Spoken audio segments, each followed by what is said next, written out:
It's another beautiful sunny day in Davos, Switzerland, and Travis and I have just finished a series of interviews with some of the people here at the CryptoHQ house, presented by DecentraNet and Bueno Capital. In this episode, you're going to meet a number of these movers and shakers in the blockchain space as they share their projects and visions in brief interviews. There's several feet of fresh powder on the mountains, so enjoy the view. Well, you can't see it, but we'll enjoy the view as you listen to episode number 78, the Davos Digest edition of the Bad Crypto Podcast. 5, 4, 3, 2, 1, 0, ignition. Who's bad?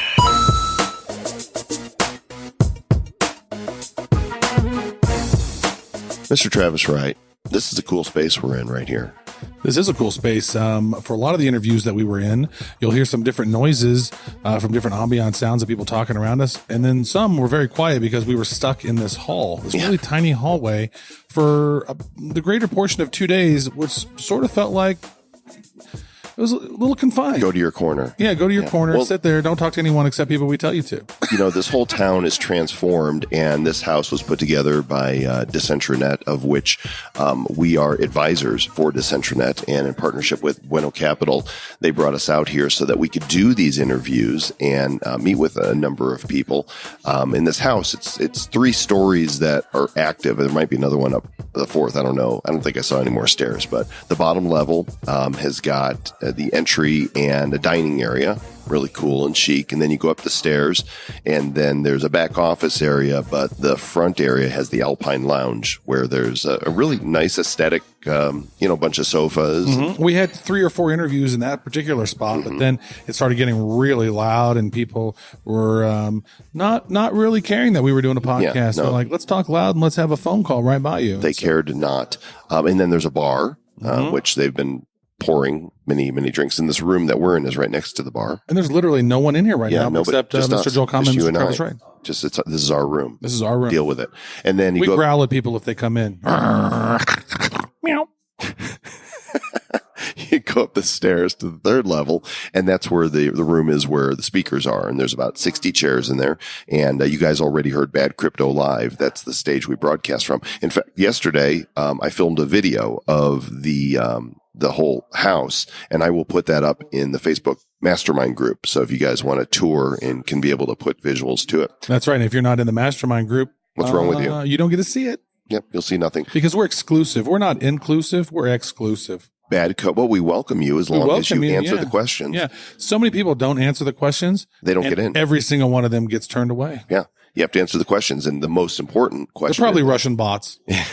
The most important one is, do you agree to read the rules of the group? You know, we want to keep the group useful, and it's helping. We're trying to keep the douche juice down. We still have some people are saying, what do you think of whatever coin? And that's it. And there's no context to it. They don't add their own thoughts. And we don't want that type of, what do you think of? What do you think of it? Make a post. Tell us what you think. Put some context in there, a paragraph of your own thoughts or some information. We'd like to encourage critical thinking, not Me Too robot stuff going down. Do not be like the Travbot 3000. Yes.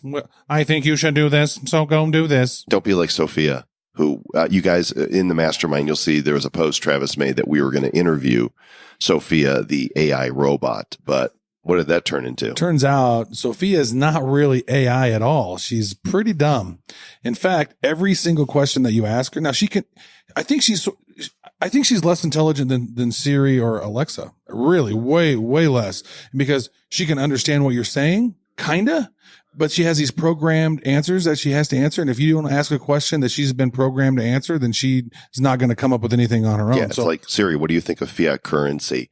I like to go outside and enjoy the sunshine. There's nothing there. So we had a ton of great questions by the group. I think we had 150 comments or something on that post of people wanting us to ask her that. And so we tested it out. We were in a green room and we were asking her questions, and she literally could answer none of them. And we were like, screw this. We're not going up on stage and ask and interviewing this. So we had somebody else go up with their stupid scripted questions. But we did have a stage show, and we had a full room. Oh, that was and great. it was a lot of fun. And so that was the first of what I'm sure will be. And know that because you heard last episode. Yeah. Pretty much. Probably. Many Bad Crypto Lives to come. So anyway, this episode's a little different in that we sat down with, there's 6 to 8. I can't remember how many there are, but there's 68 of them. It's amazing. There's shorter interviews. 20 seconds with each person. Yeah. And so you're going to hear a variety of different things, projects. You're going to hear from, an author. You're going to hear from those that are already in, having existing coins. You're going to hear from some that are going to be doing ICOs in the future. A couple that did ICOs in the past. Yeah. So let's jump into the Davos Digest edition. Here we go. Lots of initiatives happening in the health and blockchain space. And we are privileged to have with us a crypto chick. She's a cat, but she's not a crypto kitty. Which is good. So fancy. Her name is Kat Kuzmeskis. I nailed it. And she's with simplyvitalhealth.com.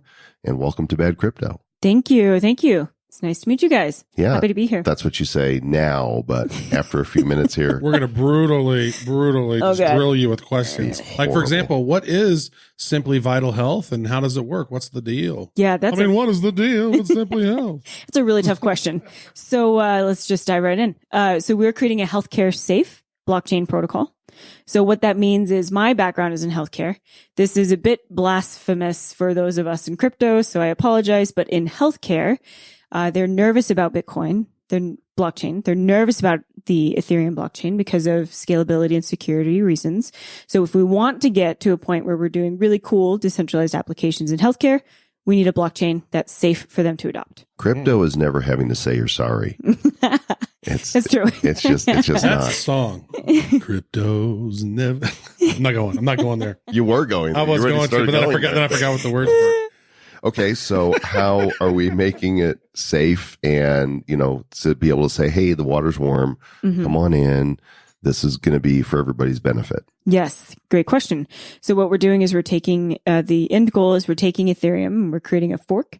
And then we're using what's called HIPAA compliant validators. So HIPAA compliance is a globally recognized standard for security in healthcare. And what this means is that any digital healthcare company, a hospital, a physician, if you decided to run your computer and become HIPAA compliant, could serve and power our blockchain. I'm hippo compliant. I'm okay at the zoo. With the animals. Love the zoo. Nice. So you're forking Ethereum. Why did you not call it Healtherium? Well, yeah. Well, there is actually. Is there a Healtherium? There is a Healtherium. Yeah, we just heard about them. Yeah. I'm not quite sure. Well, they can go to Healtherium. Screw those guys. I don't like them at all. Unless you guys want to be on the show. So you know how when there are styles in your house that go out of decades, like out of style, we're trying to not be that. So I kind of feel like token, coin, Ethereum, anything could potentially go out of style in a while, and then we're stuck with the name. But why are you forking Ethereum rather than just building a token, an ERC20 token on it? So that's a good question. So we're starting with. Do you notice that every time I ask a question, it's a good question? I don't say that when you. That's okay. So we are starting with an ERC20 token first. And the reason why is because to build the nodes, we need to make sure that there's enough so that we can have a balanced system. And then we'll create our own token. But it's more around scalability and security. We don't want to be affected by CryptoKitties when we're trying to govern access to healthcare data. Yeah, because it only took over the whole blockchain. Yeah. Well, it makes a whole lot of sense because if you want to basically own the highway and you can't control if Ethereum is HIPAA compliant, but you can if you fork it off and make sure that it's HIPAA compliant and then secure and built on top of that. So, how far along is your technology right now and what's the timeline for it to be fully baked? So we are one of the first revenue generating healthcare companies. And we started with a very practical implementation of blockchain. So we gained revenue quickly. We gained some equity backers like Yale University. And that first platform is very practical, easy implementation that will eventually sit over our protocol. So where we are right now is we have that revenue generating platform, API call to the blockchain, receipt hash function. And then we have what we call a key pair system, which is what governs access to data. We are focused on healthcare data, but you could actually do this with any data. And then from that, we'll build the actual protocol. That entire timeline, we're looking at about a year to a year and a half. And then will this culminate in an ICO to bring in the offering? So we're currently in our token sale and we're in our private pre-sale to January. so private pre-sale in January. And it'll culminate with the release of tokens that you can use for that key pair. We already have utility. So if you had a token right now, you could use it. You could go to our GitHub. It's open source. You can play around with the data. He has the Joel coin. I do. Oh, Yeah. perhaps. It's on the Waves platform. There's a million of them, and I've not done anything with them. But we also have Bad Coin, which we've given away to almost 2,500 listeners. So it's still a coveted token. If by worthless you mean coveted, then yes, it's highly coveted. Limited in stock. Well, yeah, it is limited. Mm-hmm. Where was this going? I don't know. I'm not sure. I'm not sure where it was. You said I had Joel coin. That's true. Well, We were Take a talking token, about yeah. our token. Yeah, because it's really about them. It's not about us. Why do you always make it about us? Who's Joel? We're bad. We're the Bad Crypto Podcast. We are so not bad. good. So your token sale's happening, and this is then considered a utility token so that certain regions may participate. That's correct. So every single transaction on our protocol requires our token. The key pair system, in order to govern access to data, requires the token. So it's true utility, just like Ethereum has Ether for all of their transactions. Oh, that's great. So where can people find out more about you, and where is your community, communitizing on the intertubes? In the intertubes. So we are simplyvitalhealth.com, but then our token sale site is tokensale.simplyvitalhealth.com. The majority of our community sits in Telegram, growing every day. It's just a pretty Just sitting there. Yeah, just sit in Telegram. Yeah. In Telegram. In Telegram. The files are in the computer. That's amazing. You just blew my mind, Mr. Joel Cohn. I love Excellent. that. Can I Well- see the blockchain? Yes. Nice. It takes certain pharmaceuticals to be able to see it, but I actually want a necklace that's a chain that just has a block at the end of it, and I'll just walk around like a rapper. I Yes. actually have a book title inspired by this conversation. As we were talking about the different nodes that are out there, a biography of somebody who's coding, they could call it A Code in My Nodes. D's nodes. Yes. Kat Kizmeskis with simplyvitalhealth.com. Thanks for joining us today. Thank you. There's little that's more important around the world, especially in developing nations, than having a healthy infrastructure so that the society can function, right? From power to roads and bridges and everything in between. Clean water. That's that's one of those things that's really big in your world for sure. With the Water is Life Foundation. Water is life. Yep. So the guest that we have here on this segment, his name is John Cronin, not related to Kevin Cronin of REO Speedwagon, by the way. And he is the El Presidente of BuildCoin Foundation. And these guys intend to help solve this problem and build better infrastructures using blockchain. Welcome to the Bad Crypto Podcast, John. All right, thank you very much. You sure you're not related to Kevin? I'm not. No, You sing people first? have asked that before. We want to hear you sing. No. Can you burst into Take It on the Run? No, but I Take don't it have, I on don't have the a good run, voice. baby. I'll let With you the guys do it. changes. No, none of that. No, You got a mic though. I got a mic, but I'm not going to sing and embarrass myself. We could do Bad Crypto karaoke with Good. some people one day. So Bad CryptoHQ. let's. I only kind of touched the surface of the problem, but why don't you go ahead and explain why, what the problem is that you decided we need to have this foundation? Okay, yeah. So infrastructure affects everybody's lives every day. If you're in a developing country, as you said, it's clean water, it's electricity. In developing countries, they don't have what we have. And then in developed countries, infrastructure is, transportation. People are sitting in cars more, dealing with awful traffic, smart cities, So Amazon, when they're going to build their second headquarters, they actually had cities bid on, who's going to be the next headquarters. The number one criteria for Amazon's headquarters was infrastructure.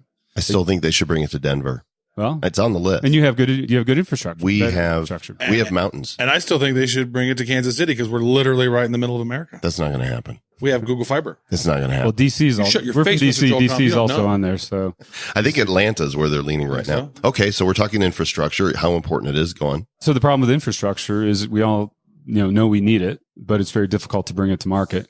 It's basically, these are large $1 billion construction projects. And one of the problems in developing countries is lack of transparency. There's a lot of corruption. There's a lot of fraud. So, and the money typically comes from the developing banks like the World Bank, the Inter-American Development Bank. And their biggest concern is that the money that they invest disappears.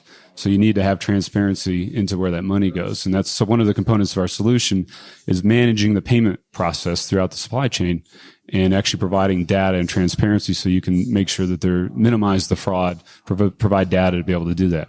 But probably the biggest thing that we do is like in the United States, it takes 10 years from idea to actually it being shovel ready for the project. And in the last financial crisis, Obama talked about having shovel-ready projects. Trump now has $1 trillion to spend in infrastructure. But the problem is it takes 10 years to bring that to market. I could have my shovel ready in 10 minutes. Like say I need to shovel my driveway. I go get the shovel. I'm ready. You know, some people here in Davos, they needed to get their shovel. I mean, on their roof. Right. So much going on. We're going to talk about infrastructure in Davos. Look at all those people sitting in their cars. No for joke. hours. Oh, No gosh, joke. what a nightmare. That was crazy. We haven't talked about that really at all on this episode, but for those who missed it, we had 5 feet of snow in Davos while we were here. The sun's out now, and fortunately the roads are clearing, but it was a parking lot. Literally, it would take you to go a mile, a couple hours across. We were able to walk. We had to walk back to where we were, and you have to have these little spiky things on your shoes so you don't fall down. But we literally walked blocks, and there was no cars moving. Like it was seriously a parking lot, which is crazy. So I want to ask you this. So, Joel and I, we were up on stage yesterday. We did the Bad Crypto Live, and one of the things that I mentioned, it was a news article, and we were talking about how the U.S. is going to start using blockchain to be for transparency and efficiency, right? Just sort of the things you were talking about. Sure. Because even in a first world country, I mean, the study came out from the University of Michigan that there's $21 trillion missing from 1998 to 2015, and from the U.S. government with Department of Defense and all these other welfare things. And like, where did it go? Right. And so, and that happens a lot in these third world countries where where the governments are just like, oh, thank you for those billions of dollars, and maybe we'll give some of it to the roads or whatever. So that blockchain and building that out, I think, is something that could be really huge. And it's not really a question, more so as a statement of like, wow, once you said that, I was like, that really makes sense. So how are you guys going to be able to activate that? All right, so it's funny you mentioned that. So there was an article in I believe it was in the New York Times recently, where in New York City they had one of the most expensive lines of subway ever built, and one of the reasons it was expensive is they actually found that there were people that they couldn't account for that were being paid on that project. So there's definitely all this money being spent, but they couldn't even find the people that were getting paid on that for that subway. So there's a lot of waste, a lot of inefficiency, and that's in the United States of America, in New York City. So imagine when you get into Nigeria, Brazil, other places like that, there's a lot of this money that's disappearing. So so when somebody does work, the work is verified, the money is released, and there's an audit trail that shows what happened and where the money went with an identity. That's governments are going to hate that. Well, corrupt ones. Corrupt ones are, but so we just signed a deal with the government of Sao Paulo for probably about $1 billion of infrastructure projects, and they're actually lighting the streets in Sao Paulo. There's been a big energy crisis there, right? There's been a lot of corruption. The last three presidents have been indicted for stealing money from infrastructure projects. So the governor of Sao Paulo wants to show that he's being transparent and showing that they can do this transparency because the citizens want to see that. They're sick of it. This is how you end up with, $20,000 toilets, right? To be put in. The money goes from here. You got your graft and everybody's got their hand in the pockets.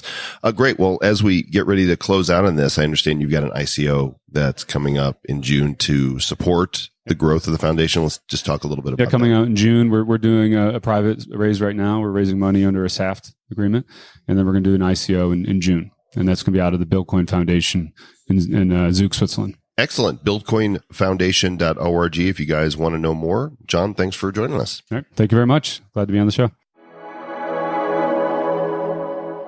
Being here in Davos, I've got to say the time change, and with you flying around the world, you're lacking some energy.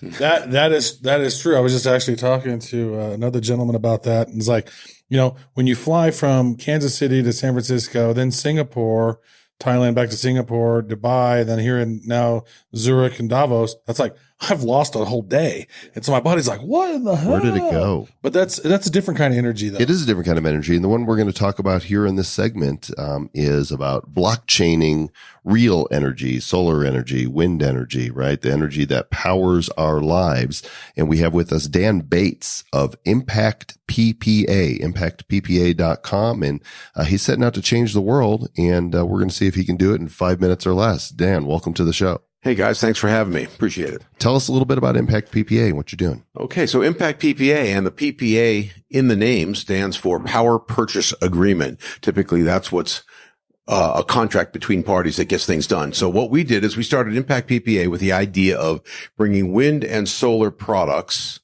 to developing nations around the world, folks that aren't connected, folks that don't have a banking relationship, right? The unconnected, the unbanked. And using the blockchain, we're now able to provide energy to folks around the world on a pay-as-you-go model using the blockchain and delivered on a mobile application. That's how they bank anyways. If you ever have been to Africa, you understand what happens in Africa. Many, many countries are using M-Pesa right now. It's mobile platform. It's currency on a cell phone, and they can buy goods and services that way. Well, now they can do the same thing for electricity. Mm-hmm. So they trade minutes as actual currency in a lot of those countries, right? Yeah. They can trade minutes. They can, use fiat to purchase credit. They can do whatever they need to do to conduct their daily lives, right? Now they can do it for electricity. You had a really interesting use case where you bought one token of energy or something. It was like 60 seconds worth of energy. Right. And there's like some place in India where the light comes on and you can literally watch it in real time. And that's pretty fascinating. So you can determine how much energy you need, when you need it, et cetera, et cetera. How much energy does people use typically in some of these third world countries? Great question. And we're going to learn from that, right? They want power. They want the things that we take for granted. They just don't have access to the energy that will enable that. So you see a lot of companies trying to put light in a hut in Africa, right? All sorts of methods of doing that. Well, they want that light. They also want a computer. They want a television. They want internet connectivity. They also want pizza in the hut. That's the next project that we're working on. Deliver pizza to third world countries. Pizza on the blockchain. Yeah. So you're actually doing this now. This is you demonstrated for us yesterday. You showed here. Look, I'm going to buy this one unit in Haiti, and then I'm going to show you. We've got a webcam set up that shows that here there's that energy delivery. Here's that block. Right. Well, see, that's a working demo, if you will. The instance that I showed you where we have a live webcam set up in India. We have it set up in Haiti. We have it set up in the United States as well, so that you can buy a unit. For the case of the demo, it was a minute. No one's going to buy a minute of energy. They're going to buy a day, a week, a month, whatever they need.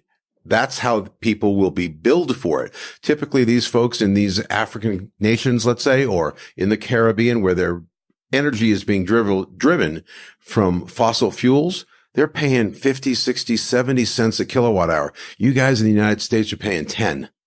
I can deliver them renewable energy at a fraction of what they're paying now, delivered on the blockchain, and give them access to it on a cell phone. That is a monumental game changer for people who don't have power. Absolutely. Yeah. And you guys are doing a lot of good stuff, helping out people and getting their energy in unique ways. So you're getting ready to do a pre-sale for your ICO that's coming up. You want to talk a little bit about the token. What is the token name and what is the deal around your ICO? The token name, the company name is Impact PPA. Our base token is called an MPAQ, MPAQ. And we've recently opened up a pre-sale. It's got a $7 million cap. It's offering a 50% discount to a target price of 35 cents. That's open right now. We're filling it up quickly. If any of your audience members want to learn more, they can visit our website at impactppa.com. The goal of the company is to get through the pre-sale as quickly as we can. We're already filling it up, which is great. And then get to an ICO in early April. We're going to do the ICO when we're ready. We're not going to push to get, to that mythical target of, hey, we're going to raise $100 million. I'm going to do it when it's right. I'm going to build community around this thing, get people involved who want to see a social impact, a real impact. And I would welcome people to visit our website later on in the week when we commission our first installation in Haiti. 150 kilowatts is going to be serving 17,000 people who have been without power for 2.5 years since Hurricane Matthew. Unlike Puerto Rico, it's been 6 months. They need it too. Right. We're going to grow into that market. That's beautiful. But the pre-sale's open. Real world solutions of blockchain, right? Guys, if we said this a zillion times before, and we'll say it again, it's not about the Lambo. It's not about the moon. It's not about the how quickly your investment, gains in value. It's about changing the world by solving these problems and helping people, impact these people, these lives that really need it. Is there a community, a Telegram or somewhere that people are? We're setting up a Telegram channel. Please look for it. We'll advertise it or promote it off of our website, but our website is impactppa.com. And of course, you can follow us on Twitter. Right on. So this is a utility token. Yep. So this would be available for U.S. citizens as well. That's in discussion right now. The TBD? token itself has a ton of utility about it. The regulatory landscape is kind of slippery right now, so we got to see where that ends up in April. Right now, the pre-sale's open, so take a look. It's slippery like the roads in Davos that are all That's right. icy sheets because of all the sludge from the snow that then melts every night. 5.7 feet of snow. That's insane. Dan Bates, Impact PPA. Good luck with your project, and thanks for joining us. Thank you very much. Mr. Travis Wright, there's all these companies and governments all over the world that are trying to seize the blockchain opportunity. But let's face it, there's a lot of moving parts here, and pulling it all together is hard work.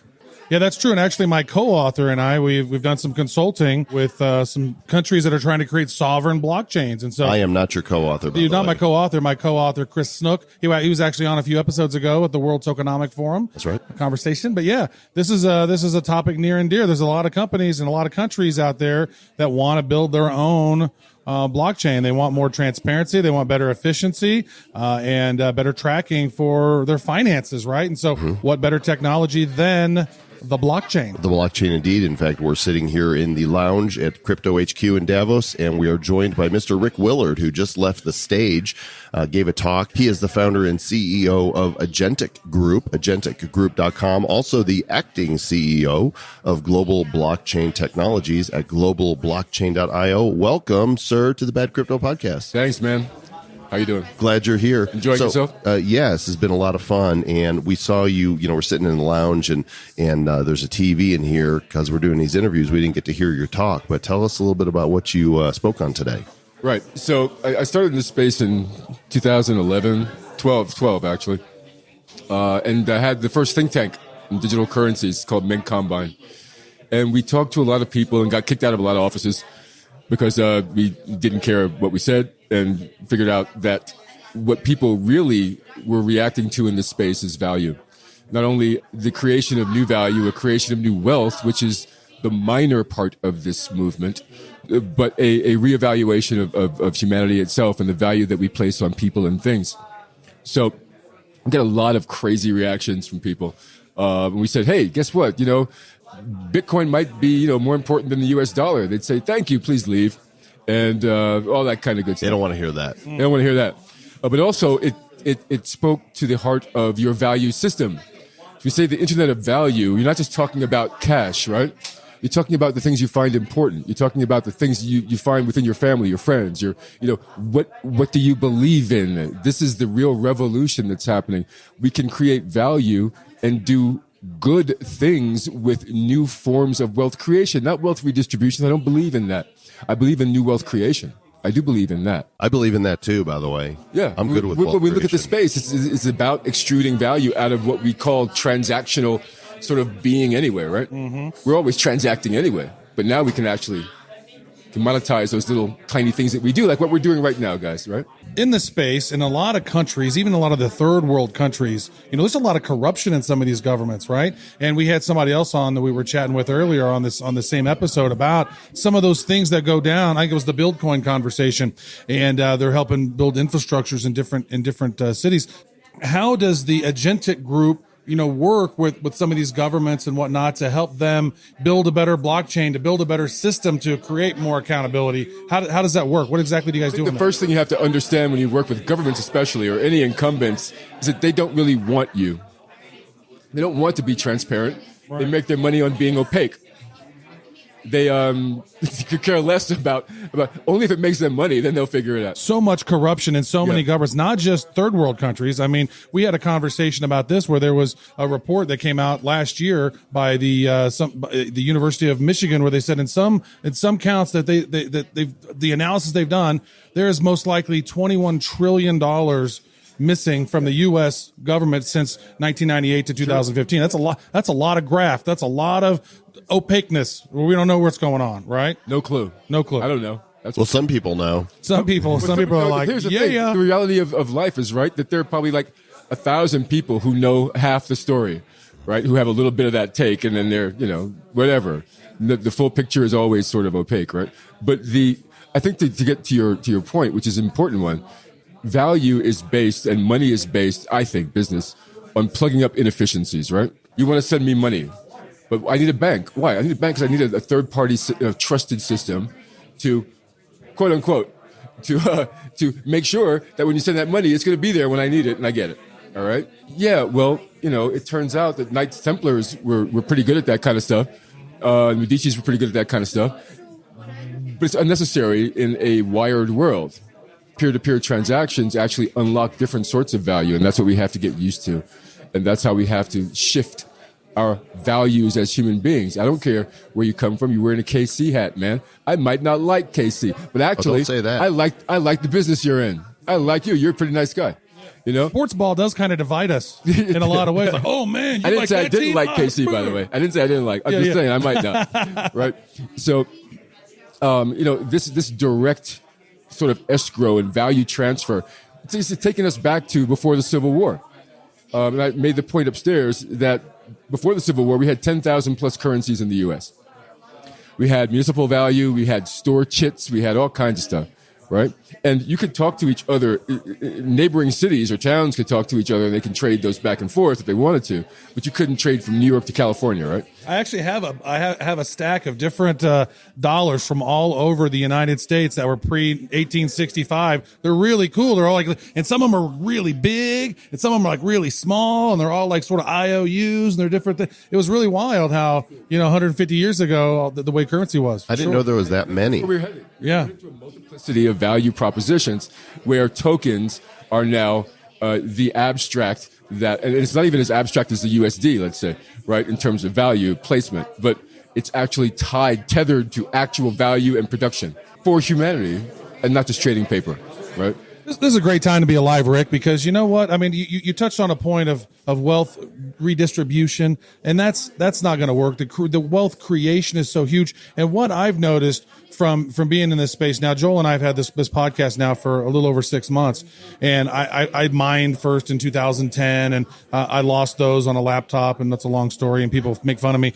But what's interesting about this is I found that people are so generous in this space. The old guard seems to be more stingy and all greedy and me, and we need more power, more money, more power, more money. But in this space, we're all like, man, how can we all ships rise with the tide? And we're entering a world I'm a marketing technologist, and I've done a lot of analysis on emerging technologies. And with AI, machine learning, all 5G and all this stuff that's coming, there's going to be automation. There's going to be so many jobs that are displaced over time, whereas new jobs are being created. So there needs to be this new wealth creation because there's going to have to be some sort of living wage that is paid to certain citizens. And with that, you have to have more transparency. You have to have a better systems, more efficiency, better trust networks, because of some of these third world countries, they're just hoarding the money and everyone gets hosed. I mean, how do you have a country like Venezuela that has more oil than God, and they don't even have gasoline to be able to pump in their cars? Yeah, that's pretty amazing, right? Right? Yeah. That was not a question more than a statement. It's just amazing the times we're in. By the way, something really interesting, as we're sitting here on the monitor is a graphic that goes with the current session, and it says blockchain for good. Yeah. And that's what we're talking about here, is all coming together, and like, how do we harness this technology? And so, Rick, you meet with governments, you meet with companies, and you step in there and you just kind of lay down, here's the truth of what needs pretty to much. happen. Yeah, I try to keep the bull factor pretty low because there's a lot of that in the space. In our view, a community is an ecosystem, and every ecosystem is an economy. We try to extrude the inherent value of any kind of value-based operation at Agentic Group. Now, at Global, it's a public company, so we basically basket currencies, and we invest in companies and ICOs, right? So we invested in Kodak Coin, great American brand. I was happy to be a part of that. Really happy to be a part of that. I think it's going to save that company. And it's going to be, as a distressed asset, a real glowing vision of what actually is possible when you have a brand with, that means something to photographers, serious photographers like Kodak does, it still does against all odds. It's still a strong brand. It persists in our mind. Yeah, and I'm not here to hawk them. What I'm saying is, though, that's the kind of stuff I like. Yeah, can you maybe explain that to our audience a little bit? Sure. Because I know that maybe some people have read some articles about what the Kodak coin is and whatnot, and there's people going, everybody's getting on the blockchain. But I mean, if you think about it, from my perspective, when I first heard it, I said, there's so much copyright problems in the world, right? Yeah, and it's like, right. if you could put these images on the blockchain, like I took this photo and now you're sharing my photo all over the place. Well, then I should get some tokens because you're sharing my photo, right? Yep. And so is that the premise of the Kodak? Pretty much. Well, you have you have your digital rights management, your DRM, and your payment rails on the same blockchain, right? So this is a Corbis killer. I mean, Kodak's got killer? Corbis, the digital rights. or Shutterstock, or whomever. Shutterstock, Take your gotcha. pick, right? Yeah. Whoever's Getty. They're the ones that if you have one image, that somebody sent you that might not have been yours, they send you this awful letter that you owe us thousands of dollars. Oh, yeah. That's part of their business. I was at a model. company where that actually happened, where they were charged, I think, $11,000 for having some picture on their website on a blog post that had 100 views. Yeah. Wow. Crazy. Thanks, Getty. You see, that's the craziness of the space. So we have real-time payment rails that are fractionalized, so that if I can own now an eighth of a photograph, right? And on the blockchain, that can come directly to me. Nice. So if Joel Com and I take a selfie with someone, and they're like, "Oh, we should get tokenization on that." We just got tokenized, Mr. Very Travis, nice. right? That's exciting. With Badcoin. Really exciting. I'm really happy to be a part of that. Cool stuff. Yeah. Well, thanks, Rick. That's Rick Willard, founder and CEO of Agentic Group, agenticgroup.com, and also he's the AgenticGroup.com. Agentic Group. Agentic Group. Let's say it like 5 or 8 times. Agentic. Agentic Group. Agentic Group. How did you come up Agentic with that Group, name, Agentic Group. Agentic? Agentic meaning proactive and acting with agency. He uses Very big nice. words. I don't understand. Agency. It's a big word. It's a huge word. Thanks, Rick. Appreciate it, man. That was awesome. Thanks, Joe. Great stuff. Thanks, dude. Hey. Good to meet you guys. Being here at Davos for CryptoHQ, Travis, we've run into some people that are just really been deep into the blockchain space for some time. And we're sitting before a guy who's been writing about blockchain for 4 years now. And that's like blockchain when it was, That's like 75 years in blockchain time. yeah, blockchain was still like a fetus at that point. It was an embryo. It's a zygote. It was an X and Y chromosome coming together to make a baby technology. His name is Dennis Guarda, and he's the founder and CEO of Zetudium. He's got a lot of other businesses here. You guys can go to his main website at intelligenthq.com. And he's got a new book coming out on blockchain and crypto and AI. And welcome to the Bad Crypto Podcast. Pleasure to be here. A huge fan of you guys. Thank you so much for being here. Absolutely. So what's the name of the new book that's coming out? So the book is called Blockchain, AI, and Cryptoeconomics, the Next Tsunami ? So maybe it is, maybe it isn't. Maybe it's not. I don't know. I think You have to read the book to determine that, I guess. Huh? Yes. I assume the book is about blockchain and AI and cryptonomics, right? So what is your background and what sort of led you to want to write about this particular topic? I have a background both as an author and a teacher in business schools, but as well as an entrepreneur. So I've been creating, as you mentioned, a lot of companies. I think probably the most well-known in the crypto world was Humanic, which I left in October, but I created and I was the first CEO. That was a coin, Humanic, the coin? Yeah, HMQ, yeah. Yeah. Not Humanic, the TV series. Yeah, not Humanic, the healthcare business. Humanic, the dessert topping. Not Humanic, the fashion show. No.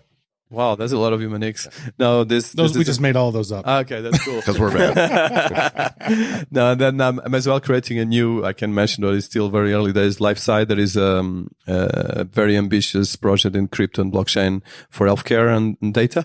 And it's a search engine, so it's called LifeSci, but that is in the future. But coming back to the book, I think the idea is that as someone that has been on the industry for a long time, and actually I've been advising, I created actually a bank before, and in 2012 between Africa and Asia. And one of the things I've been learning is that, technology is always evolving, and the same with financial and trends and all this stuff. But what is important is to create value and to create very concrete ideas that can actually change the world, but as well the technology and the money and the investment side.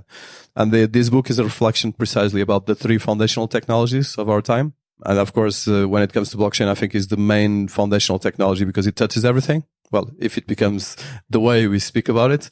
And then, of course, AI, because artificial intelligence right now is the bread and butter of everything related with technology, data. And of course, cryptoeconomics, I think because it became right now a new way to look at the global economy and finance. And I think at the moment, you cannot dissociate anything that happens in business or finance or investment without touching these three things. And the book is reflecting about this. Well, the title of the book ends with a question mark, but I have a feeling that it's not really a question for you. So tell us, where do you see blockchain, especially this technology, impacting the world overall? And how quickly do you think this transformation that we're just seeing hatched is going to take place? Well, actually, my question is definitely a question, because I think we have two. I want it to be a statement, dang it. No, but I want to. Your assumptions, Mr. Joel Common. I want to be provocative. The book is provocative because I think there's two directions to go. So, and I think what you ask is quite a big question, but I think the blockchain technology is already operating the biggest disruption in the history probably of mankind, and at least in terms of short-term disruptions, mostly because if you look at the world economy is around 80 to 85 trillion dollars GDP, but the debt is around $300 trillion. And then if you look at the quantity of equity, trading, stocks, and all derivatives, we're talking about $700 trillion. So we have a systematic, massive problem that is the basis of but then if you go to crypto, so crypto reached on its peak, and right now it's a bit lower, $750 billion. So if it continues this direction, it goes to $1 trillion in the next couple of months, which I think we'll get there. So then it will become a substantial part of the world economy. So that is the first disruption of blockchain technology. So it's not just blockchain, it's the crypto part of blockchain, because you have to separate the blockchain technology and the crypto part of that. So I think that in itself is already a massive disruption. And I think the first part of the disruption is the fact that all the VC industry right now became into crypto. So crypto is bigger than the VC world. So that in itself is a massive statement. But then the technology itself is completely in its inception. So, but if you look from a crypto perspective and crypto economics, you cannot stop it. Christine Lagarde, and she's here probably in IMF, she said that governments have to look at cryptocurrencies, and we are part of the industry. We are creating this. So in my case, I come from a conventional actually education and finance background, working at big banks and actually advising, actually creating banks, and actually creating crypto was kind of schizophrenic because I came into crypto because of the blockchain technology. So to your point, I think the question mark is that we have two directions to go. One direction is a positive development of blockchain technology and crypto that can actually decentralize the economy in a positive way, and it can actually create a lot of value. The wrong direction is the one that's why I call it tsunami. It's a direction can actually destroy the paradigms that we have at the moment. And if it goes to the wrong ends, especially if you put blockchain technology and artificial intelligence in a totalitarian regime, you can have one of the worst. Absolutely. A dystopian sort of society. Exactly. Especially when you're combining that with AI and all this other type of stuff. So the book is called Blockchain, AI, Cryptonomics, the Next Tsunami, question mark. Let's talk a little bit about AI. We only have a couple minutes left, but I'm curious. So the combination, because I'm a marketing technologist, right? So like that's where my mind has been. And then with the emerging technology, I'm, sort of moved over into blockchain here with Joel creating this really bad crypto show. But what about AI and blockchain? Like how do you foresee them working together, and what kind of new innovations can we expect to see by the combination of those two technologies? So I'm very positive, although the book is it talks about the risks. So I think the most positive thing for me from a technology perspective, and I come as well from a both fintech and marketing background, and so it's kind of I have the same background of you guys, but probably with the financial on the top of that, is that I think the most interesting part for me, and that's why I create LifeSci, is the relationship between smart contracts and AI. And I think that is going to make mostly the biggest disruption, because at the moment, and if you're talking from a marketing perspective, the marketing data is based on creating data of users, of entities and everything else. And this data for now is completely centralized, but as well, we have very big difficulty to clean it, to find the right information, to extract the gold out of it. So the smart contract technology can actually create a paradigm that can actually shift all the digital industry and actually all the business in the world, in the sense that can actually create a segment of identity and trust. And that, for me, that's the most interesting thing. But if you apply that with AI, that means the smart contract technology and the AI together. Of course, there will be a lot of evolutions and it's not kind of be black and white. You can have something very cool in the sense that the smart contract with AI can actually start cleaning the mess and at the same time creating an efficiency in terms of data, in terms of trust, and in terms of ID. And that's kind of the biggest paradigm shift of the present stage of mankind. I guess one final question. When is the book due to be out? So actually it's going to be during February. I'm going to do a global roadmap to launch this roadshow, and it's going to be both in ebook and in print. Okay, and it's going to be around 300 pages. It has a lot of that's way too many pages for our audience. We're the bad crypto group. They know how to read. No, but it has a lot. No. It has a lot of images. Oh, there's a lot of pictures. Graphics. Okay, good. Yeah. We're really good at pictures. Very visual as well. Nice. We did it, a lot of data visualization, visual infographics and stuff like that. Dennis Guarda, thank you so much. Go check out his book, guys, his website, intelligenthq.com, and good luck with your new title. Thank you so much. Travis, I don't know exactly how many words are printed in all the books and all the libraries in the world, but let's just suffice to say that there is a ton of content out there. And wouldn't it be cool if there was a way for all those different institutions to share that content on blockchain?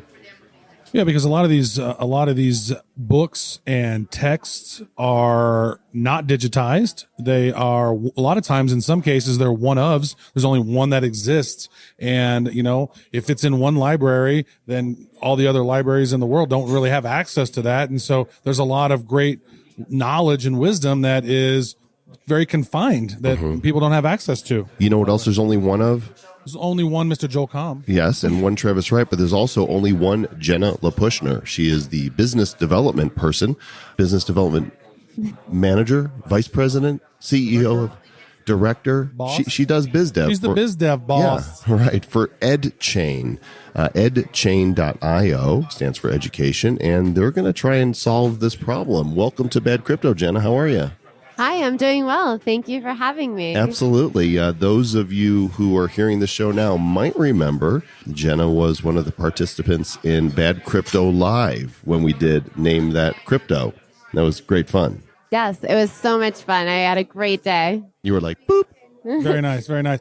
So EdChain is not a guy's name. No, EdChain is not a guy's name. It could be.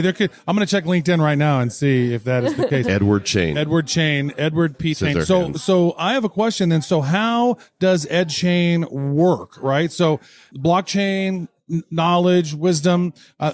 So what is the premise and how does the process of the whole thing, because it sounds fascinating to me, but I'm curious how it all works. So EdChain is an open source, decentralized library of classes that you can share for different applications, different organizations, kind of like the Wikipedia of educational classes. So classes, not just text and books, right? Classes. Okay. That's actually a killer elevator speech right there. Killed the interview. What?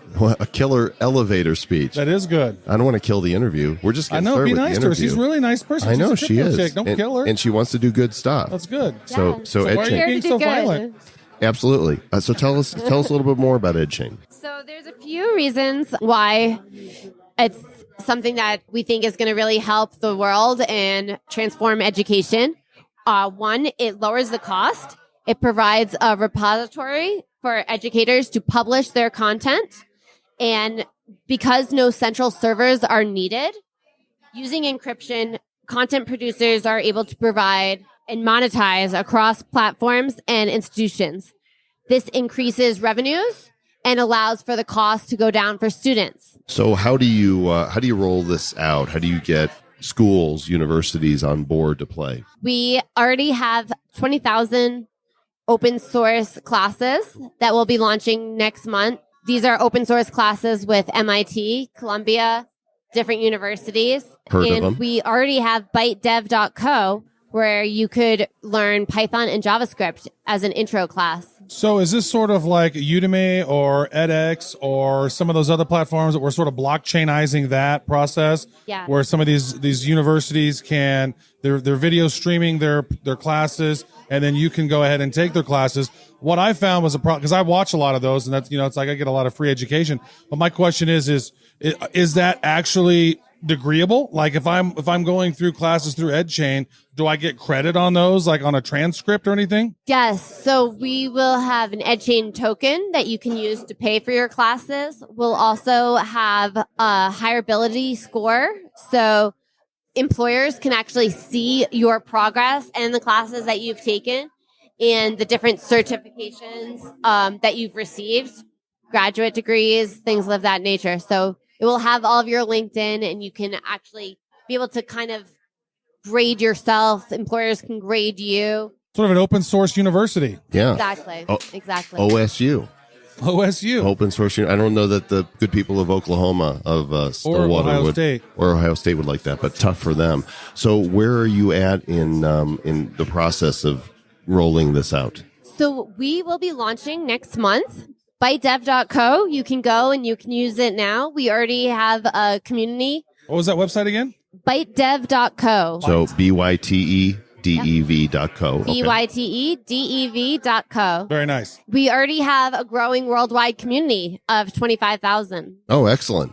Very nice. That sounds like a great project. Where would be the best place for people to connect with EdChain? Because you guys are going to be doing an ICO, is that correct? Coming up in the next couple months, next month? Yes. Months? We'll be having a token coming out this year. Okay. And the next steps is really growing our network, getting people on our site, getting people on ByteDev, taking classes. Yeah. Take a bite really out of growing education. our partnerships. Yeah. Yeah, it used to be take a bite out of crime. Remember? McGruff. We're going to take a bite out of education. Jenna Lapushner with EdChain.io. Thanks so much for joining us today. Thank you very much. Travis, would you loan me some money, please? No. All right. Well, I'll loan you some Batcoin. Oh, that would be great. Yeah, but I need lots of interest back on it, because that's how they do in the fiat world. They create money out of thin air and then add lots of interest on top of it. You got to pay money that didn't even exist before. And now we have a debt of how many trillion? Yeah, Ridiculous. lots. See, that makes it, that kind of economy makes it more difficult for consumers to get the money that they need, right?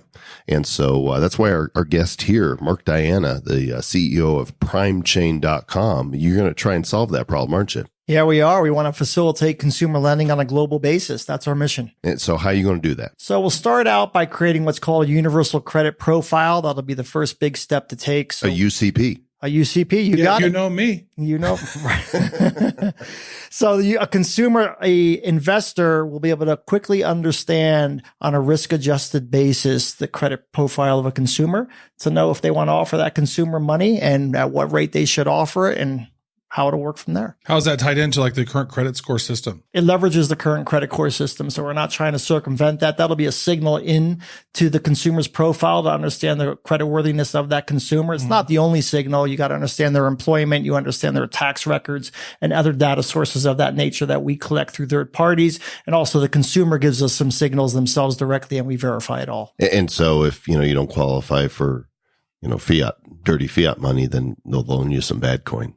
That's very nice at very good, reasonable rates. So that's great. So, one of the things we like to know is, why did you decide to create this? What is the sort of emotional tie behind wanting to build this project? Sure. So we operate, this project will stand alongside a long-standing business called LeadPoint, since been around since 2005. That was what, LeadPoint? LeadPoint.com is the name of the company. And so we facilitate over 3 million mortgage transactions on an annual basis. And so we're already seeing the flow of lending to consumers. We also facilitate personal loans, credit cards, things of that nature. So we're seeing a lot of engagement between consumers and lenders, large banks to smaller scale lenders. And we're in the middle of those transactions. And that's where we see the opportunity to start to enhance those transactions by creating efficiency for both the consumer and for the lender. That's the genesis of the universal credit profile. And in the not too distant future, you're going to have a token and do an ICO around this. I'm not sure how much you can talk about this yet, but why don't you tell us what you can? We're uncertain if that's the trajectory we'll go on or not. We're going to start out by providing great utility to our users with a token that would exist for consumers to be able to access that credit profile and to provide lenders the ability to be able to access that credit profile also. That'll be step one for us, and we'll look to hit that mark this year. Very nice. So it is also when you're trying to figure out the credit worthiness of someone, the credit score, your taxes. What about like Joel's clout score or how many followers he has on the Twitters? Signals. They're all signals that come into the credibility of a consumer. You know, it doesn't need to be limited to traditional thinking. It's a great point. Yeah. We do have a lot of things under our roof and our algorithms that exist already that do hit on social signals and understanding a consumer. It's all about a consumer's propensity to repay a loan that we're trying to understand. And social does play a part in our It's like, signals. oh, how many crypto gains does he have? Oh, wow. Well, we should borrow against that. So would you say that was a really good question? I would say it ended up being one. Point Travis right. Well, Yeah. well done on that. He's on fire. I don't know that my cloud score would really be a good signal, though. But you have a Wikipedia page. I do have a Wikipedia page. What does that get me? A 0.05, on my It takes your boost credit there. score from like a 655 to like a 657. I just, so I use Credit Karma, to track stuff like a lot of people do. And I just got a notification that, oh, you closed out a loan. Your credit score went down. I'm like, that doesn't make any sense, but that's the way it works, isn't it? Yeah, we actually operate moneytips.com, which is a competitor to Credit Karma. Your credit score does vary based on how much you've borrowed against your actual credit lines. You're actually better served having more credit cards with less use on them. Your credit card will go up. A lot of people don't know this. Pay your credit cards earlier than when they're due, and your credit score will pop up to 100 points. Get out. That's the way it works. Seriously, like right now, one of my credit cards, my balance is negative $30. So that will probably look good, huh? That'll look great. They'll be like, oh my God, he's got less money. He's got more money than we even offer him. Yeah. They measure what they're measuring actually in that is how much credit you have available. If you have 50,000 of credit and how much of it you are actually using. And so based on if you pay it off monthly, based on when you pay it and based on when they report it into the credit bureaus, get that payment in earlier, get it down closer to zero. It's never zero because you're always using it. And then your score will pop. Well, that's pretty interesting. Now, there's been a lot of people talking about, even doing, it seems risky to me, but some of the people who have done it is they've got a second mortgage on their home and they bought the cryptos, and like some people like, oh, I took $200,000 out of my house and I bought a bunch of Bitcoin at $3,000. And, it's like, it's been crazy how people are doing that. So, is that a negative that you guys would say, that was kind of a dumb move, or now you have all this crypto assets or what? I'm not here to give financial advice to anyone, but if someone's making some cash, off of things, good for them. God bless them. Mm-hmm. Do you think we should give financial advice? I don't know. I don't think we probably should. I don't think we should because we are not. We are not financial advisors. Either. Mark Diana, primechain.com, and good luck with continuing to change the world and helping consumers in your business. Perfect. Thank you for having me today, guys. That's awesome. And where can people connect with you on the intertubes? So on intertubes, come to primechain.com, sites up, and drop your email in there and we'll keep in touch with you. You got a community growing? Just starting out in the community side. So Okay. Telegraph will be over there with my buddy Mark doing the marketing. So we're running. Excellent. Right on. Shout out to Mark Fidelman. Rock and roll. Stay bad. People in this ICO space need help if they're going to do an ICO, right? If you just go out there on your own and try to initial coin or token offering, you're going to be like, Yeah, there are a whole lot of things that you don't even realize that you got to do to make sure that you are all legit, so you don't have people in black suits knocking on your doors. You don't know what you don't know. You don't know what you don't know. So you need to know things you don't know. And our guest here knows, which He is knows. good. He says he knows. We've not fully vetted him. His name is Christian Ferry. Well, he's partially vetted. He's partially vetted. He's we're here. sitting with him. It's true. He looks We okay. are at CryptoHQ, and he's here too. He looks clean, well dressed. He's got nice glasses. Yeah. Showered this morning. It's good. We're glasses brethren. There you go. He helps advise, invest, and trains people about helping them with their ICOs. He's with Blockstar. The website is block-star.com. Hey, now you're a Blockstar. Time for an interview. I like that. Go crypto. Crypto on ICO. What's going on, man? Oh, it's good, man. It's good. It's good. All What's that going on? ICOs is not gold. Nope, some of them are not. Some of them are not. Well, happy to be here. Thanks for having me. Are you sure? For now. I think you're regretting it now. I see like All a right. slight tear of regret. Just a little bit. Cool. Well, tell us a little bit more about what you do. Yeah, sure. So Blockstar is an advisory and investment firm. What we do is help people understand a little bit more about the ICO process. There's a lot of misinformations out there about how, raise funds through an ICO methodologies. And a lot of this misinformation can lead to bad things. I think you, Travis, you're referring to, guys in a black suit knocking on your door. And I think Open up. It's me, the SEC. It's Dave, man. It's Dave. I got the stuff. Dave's not here. And I think right now, at the very early beginning, there's no very much, a regulatory framework set up. So everybody's kind of trying to figure things out. And because of that, there's a lot of bad things that might happen in the future. You've seen what happened in the internet days. 95, people were, selling credit cards information, customer information left or right. There was no privacy policy enacted whatsoever. And then finally, regulations caught up with them 3 years later and made that regulation retroactive. So a lot of people end up either in jail or fined or so forth. There was no canned spam because you could spam. Yeah, you can say that. Now you can't. Yeah. But they do. But it's called canned spam, but it should be can't spam. Right. Or shouldn't spam. No, or don't spam. Or both. Yes. And so, what we're trying to avoid with, what we're trying to do with Blockstar is to kind of make sure that people avoid kind of falling down those traps. There are a lot of things that you have to do on your ICO from a regulatory standpoint, from a logistical standpoint, from a process standpoint. So if you want to make sure that you raise your funds in a proper way, in a legal way, in a good way, you're successful, you have to know how to do that. And that's what we do. And how have you learned how to do all of that? Well, I've been in the space for some time, and, I think it's, I'm no smarter than the average guy, but, I had the experience and the opportunity to kind of work early on with some of the pioneers in the space. And these people taught me how, the rules of the games and the things to do and not to do and the best practices. And that's what I'm trying to do. I'm basically trying to kind of share with people and community that want to do the same thing, how to do that in a best way. You're probably smarter than me. I'm a blockchain blockhead. That's true. What are some of the things that you advise ICOs on? Like, what are some of the, because there's a lot of people who are listening to our show who are like, oh my God, I'm going to do, this coin. And what are some things that you might share with them to have them think about while they're beginning to plan their ICO? Well, the first advice that I always give to people is just stop right there. Right? Don't just get FOMO'd into doing an ICO. Right? Everybody's doing an ICO today. Back in the 90s, people used to say, "Hey, what are you doing?" "Oh, I'm starting a company." Now that you talk to somebody, it's just, "Oh, what are you doing?" "I'm doing an ICO." Mm-hmm. Right? So it's almost like we're not creating companies anymore. It's all like a fundraising mechanism. We're here to make a buck or raise money, right? So the first thing, no big deal. I'm just trying to raise $30-40 million for my thing. Right, just like that. And so I'm a big believer that you do things. Actions should be suited to the purpose that you have. Should follow the purpose that you have. So stop right there and figure out what is the purpose of what you're trying to do. Are you trying to build a business? Or are you trying to make a buck? Right. If you're trying to build a business, you shouldn't start thinking about the coin right now.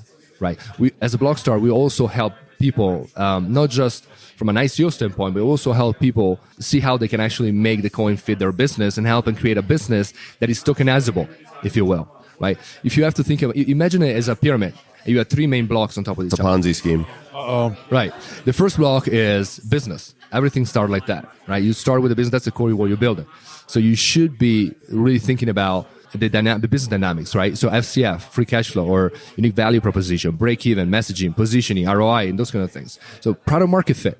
Right? In regular startups, you think about how a product can solve a problem. Right.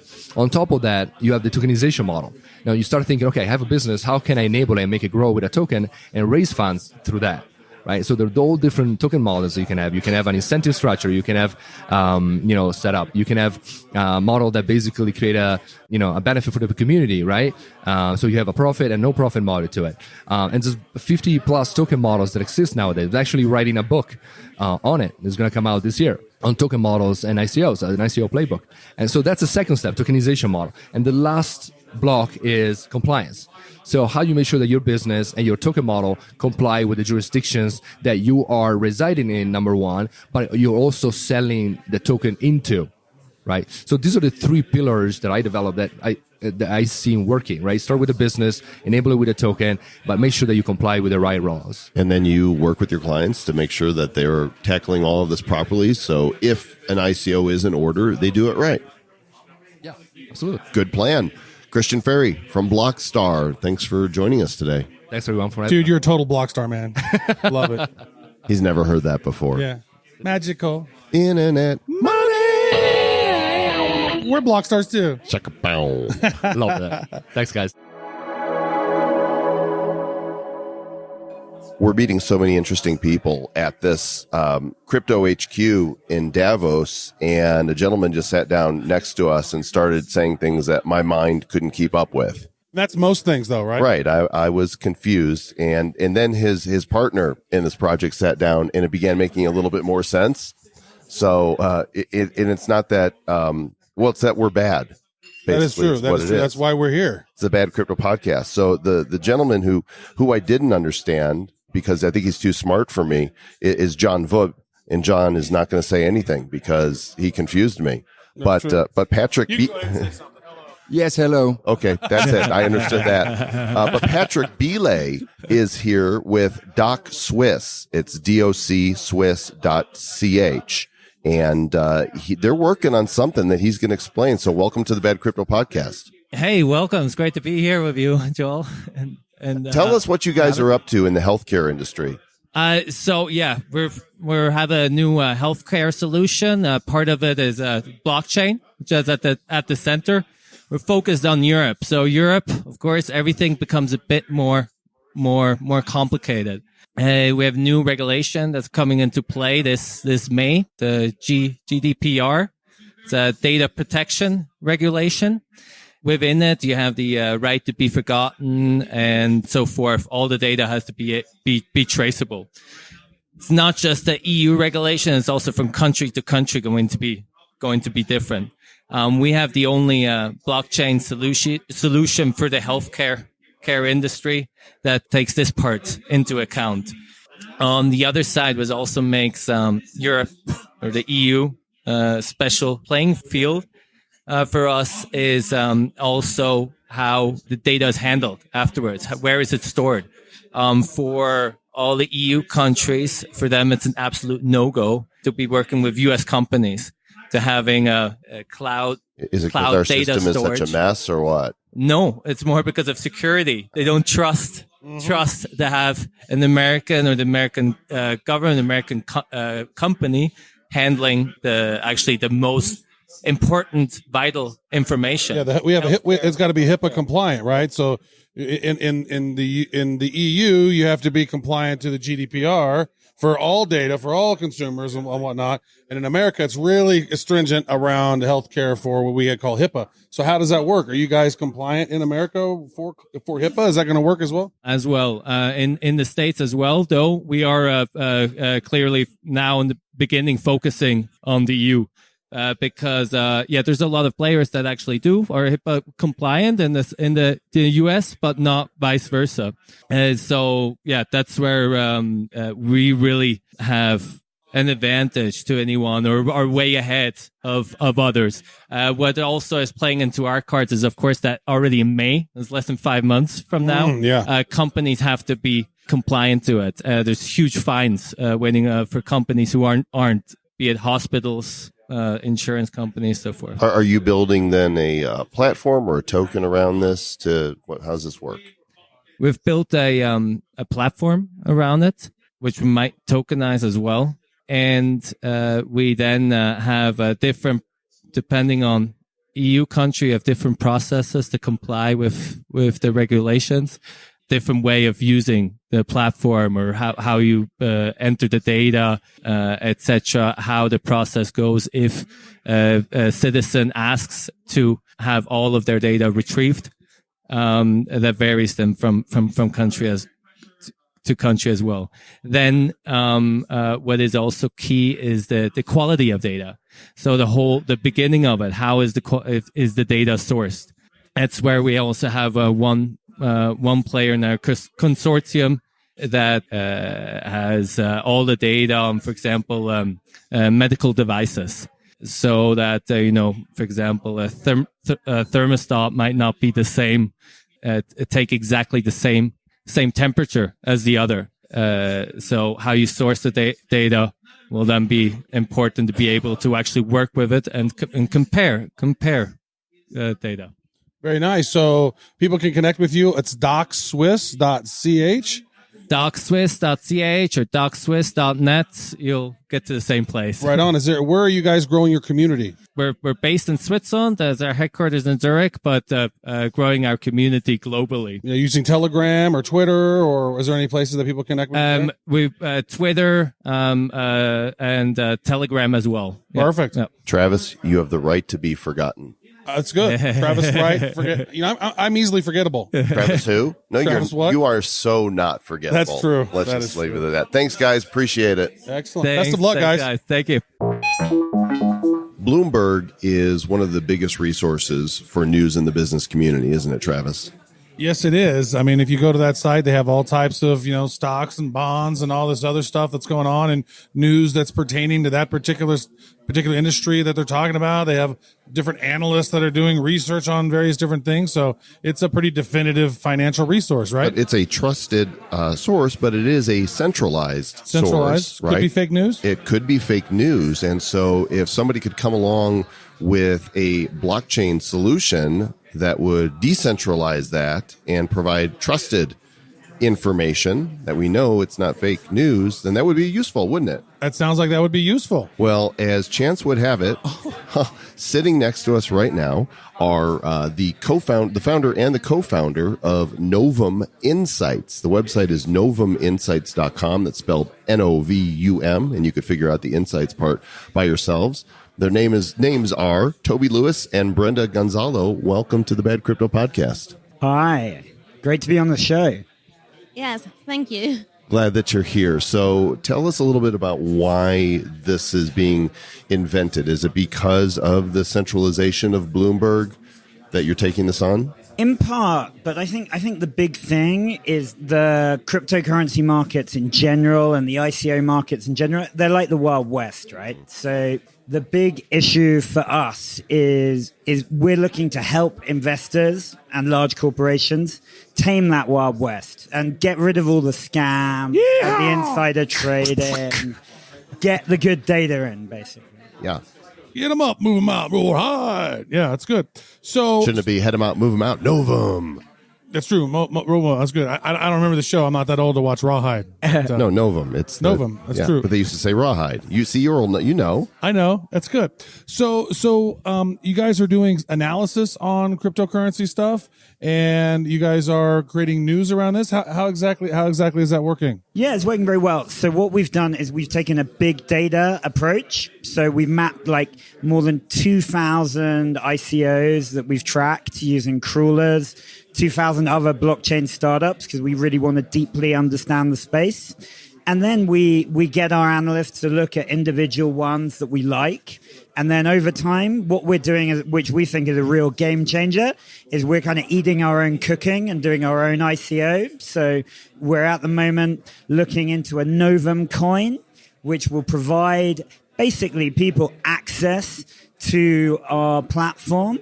So they get subscriptions to the Novum coin, effectively buy a few coins. Over time, you can imagine a year from now, you're picking up a few of these coins, diving in, getting in all the best insights, getting like technical analysis, fundamental analysis, and making that trade with an informed decision, not buying any of this rubbish like BitConnect. We're going to get Novum-fied. Novum-fied? Yeah, it's a word. Nova is no go in Spanish. Yeah, well, no bum. What is no bum? Yeah, what does that mean? Let's hear from Brenda. Novum? Yes. It's Latin. That means new. New. Oh, new. Yeah. Novum. Yeah. So these are new insights. Exactly. That's in a new space. Yes. So you're the CMO of Novum Insights, and what is what are you going to be telling the public that differentiates your service from the others? Novum Insights, we are working very hard, yes, on blockchain. So we have the most things data about it. And all the companies, they don't. They just have a bit about crypto, but they don't really know about that. And we know the people, we know the teams, we know what is behind all of this. So this is something new that's not being done. The goal is to have an innovation in the marketplace. Yeah, that's great. You guys are having your own coin, and that maybe you haven't decided if you're going to do the coin. Yeah. Actually, we're in the draft white paper stage. We've got advisors. We've actually got like some of the top advisors in the industry who are also investing in us. So we've got like Ishmael Malik, who runs like ICO Crowd, blockchain lab. He's been around this space in London, moving around very fast. And he came and went, I really want you to do an ICO and just do it now. So we're drafting our white paper, and he said he'd invest in an advisor. In this trip to Switzerland, we've had a lot of interest from the Swiss here and international investors. We've also got like really kind of top name advisors. So Thomas Carruthers, who was like a really big name in .com, has come on to advise us, and is he basically sees huge parallels between what's happening now and when he was in .com. So Thomas grew Interactive Investor into the UK's second biggest stockbroker. And he's so fascinated by what we're doing in the information space that he's spending quite a lot of his time kind of effectively talking about us around the city of London. But we've also got other top investors. So like Stefan Gabriel, who's like one of Europe's best corporate venture capitalists. Well, that's great. Who set up 3M New Venture. All right on. So let me ask this: is this all just analyst based, or do you have technology? Or you guys use? Because I remember there's some stuff about AI and things. Yeah. So how far along is the technology? If you want to briefly let us know as we're wrapping this up. So our technology is an MVP, and we've set up early data crawlers to track it. At the moment, we've got like a really top technologist coming on as an advisor to the CEO. And we're due diligencing like the best engineers in Python and front end. So all we've the got best. It's going to be huge. Yeah, it's going to be huge. It's going to be awesome. We wish you the best of luck. Yeah. And Toby Lewis and Brenda Gonzalo with Novum Insights. Thanks again for joining us. Very cool. And we're in the Alpine Lounge here in Davos at the CryptoHQ and sitting down with some fascinating people. Travis, I am continually amazed at the different projects that are being blockchained. And what do you think of putting art on the blockchain? Well, I mean, that's something that makes a whole lot of sense because you want to make sure that that's an authentic piece of artwork, right? Like, how many people have been sold fake Monets or fake Picassos or something over I bought time? one last week. You did? How was it? Was it fake pretty Monet, sweet? yeah. Is it in the colors of bad crypto, I hope? It was hashtag fake Monet. Well, Very nice. we're sitting with two gentlemen that are doing something really unique in the space. Mr. Sam B is an artist, and not just any kind of artist. He's working, and I always fail. I didn't even know the correct pronunciation of this until just now. I always thought it was Swarovski art. But Sam, welcome to the show, and maybe you can help me pronounce this correctly. Hi, yes, I'm Sam B. It's actually Swarovski. Swarovski.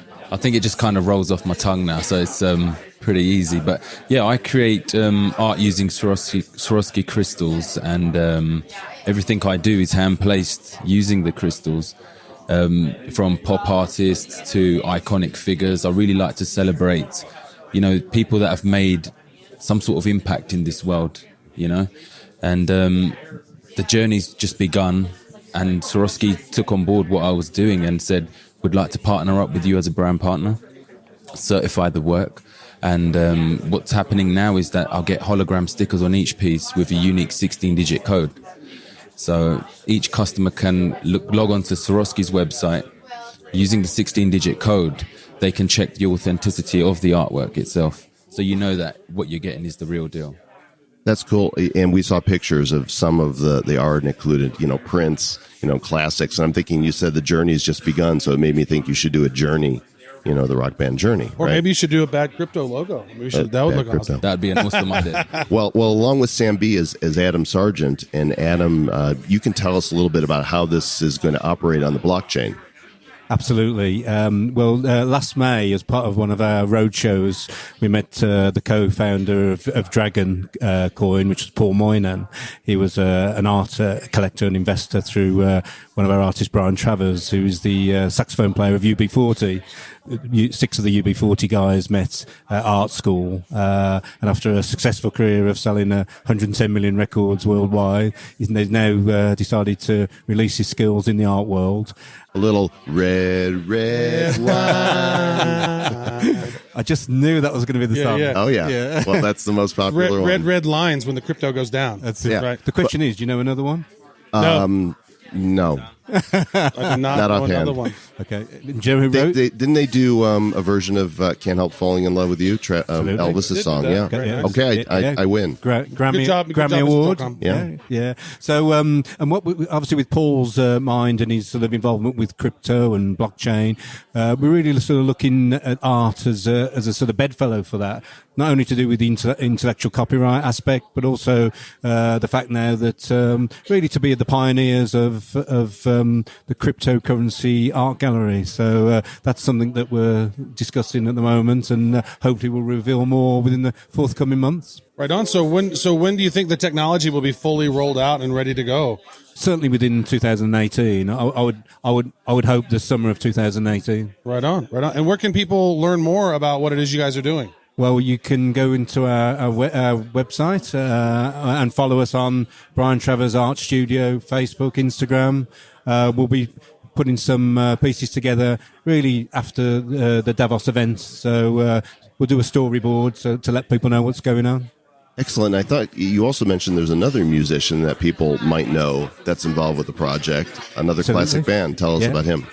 We've got John Ilsley, who is sort of the unknown star of Dire Straits. He's the bass player. He's not unknown. I grew up listening to that. I remember on the radio when Sultans of Swing came out, which was, of course, their first big breakthrough. Yeah. So, I know John's name. Are you going to sing that one as well?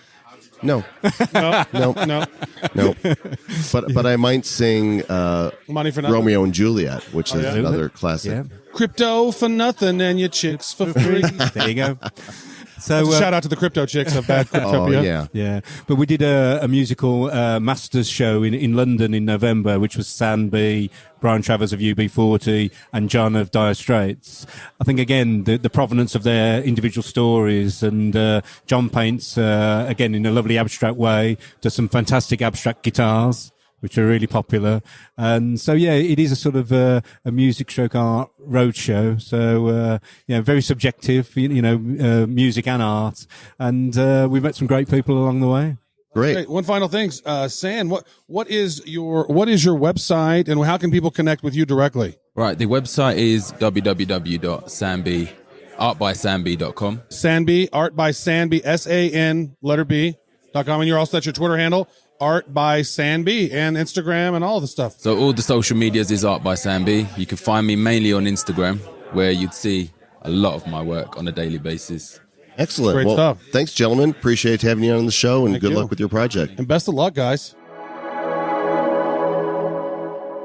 We've been here for several days, and so many. There was all this snow to begin with, and then the sun came out, and we've walked up and down the main street here in town, but we really haven't seen anything other than the scenic view.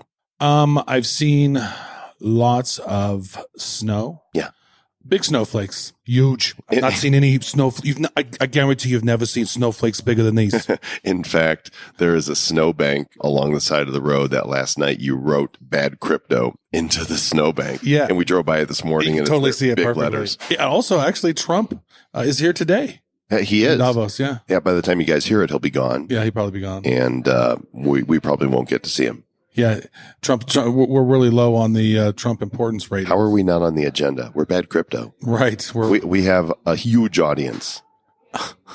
Really bad. But this episode was great. I mean, we talked to so many amazing people, and there are so many.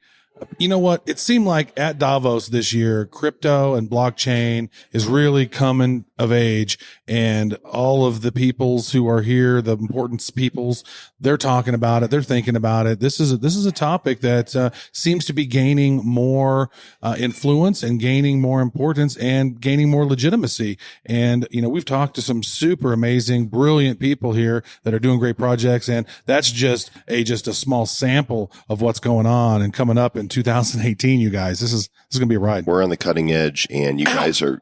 Jeez, the cutting edge hurts. Oh, I'm like, what the hell was that? I sliced myself on the cutting edge. I thought like something actually happened. I'm like, what? What's wrong? It was the cutting edge. It's not that funny, Joel. No, I'm just sitting here thinking like you had something actually, like you got stung by a bee or something here in the snow. There's a bee here. There's a bee here in the snow. Davos bee. So What do you say we put down the microphones and go check out the town a little bit? Let's do that. And you know what? Over the next few episodes, you guys are going to be on for a treat. We have a bunch of features set up. So we had some ICO spotlights here. We had some features. We had a really great conversation with a guy from Securency and talking about tokens for utility versus the SEC token type stuff. The securities. We've had a great conversation with John Weiss, who was the CEO of Loki, where he's really talking about how the culture of Win Moon and Win Lambo are wrong, and how a lot of these ICOs need to be stronger with their business sense. And speaking of ICOs, we've got the guy from ICOrating.com. We have the guy from ICO Rating feature. So much great content. We also chatted with the guys from XP, which was a great call. So we had a lot of great interviews and a lot of great stuff coming up. And Mr. Joel Comm, what's next on the agenda for you? You're going to be heading out somewhere interesting, yeah? I am. I'm heading home to Denver to recoup for a few days, and then I'm off to Chile, and I'm going to be doing both a keynote and then kind of a panel leading for Enel Energy, multi-billion-dollar international energy company, and I'm going to be at the Focus on Enel in Santiago de Chile, and maybe talking about blockchain and the crypto. Talking about blockchain and the future of energy on blockchain. That's great. That's what we do, folks. If you guys need somebody who knows a little something about it, we're bad, so we can totally come and do what we do. All right, let's go have some hot chocolate. I'm going to spike mine. I think I need to have a little peppermint schnapps, maybe some spiked coffee. I don't even drink coffee. If we hit the streets, will you yodel? Let's do it. We're out of here. Stay bad. Who's bad? The Bad Crypto Podcast is a production of Bad Crypto LLC. The content of the show, the videos, and the website is provided for educational, informational, and entertainment purposes only. It's not intended to be and does not constitute financial, investment, or trading advice of any kind. You shouldn't make any decisions as to finances, investing, trading, or anything else based on this information without undertaking independent due diligence and consultation with a professional financial advisor. Please understand that the trading of Bitcoins and alternative cryptocurrencies have potential risks involved. Anyone wishing to invest in any of the currencies or tokens mentioned on this podcast should first seek their own independent professional financial advisor. Her Majesty's a pretty nice girl, but she doesn't have a lot to say. Her Majesty's a pretty nice girl, but it changes from day to day. I want to tell her that I love her a lot, but I gotta get a belly full of wine. Her Majesty's a pretty nice girl. Someday I'm gonna make her mine. Oh yeah. Someday I'm gonna make her mine.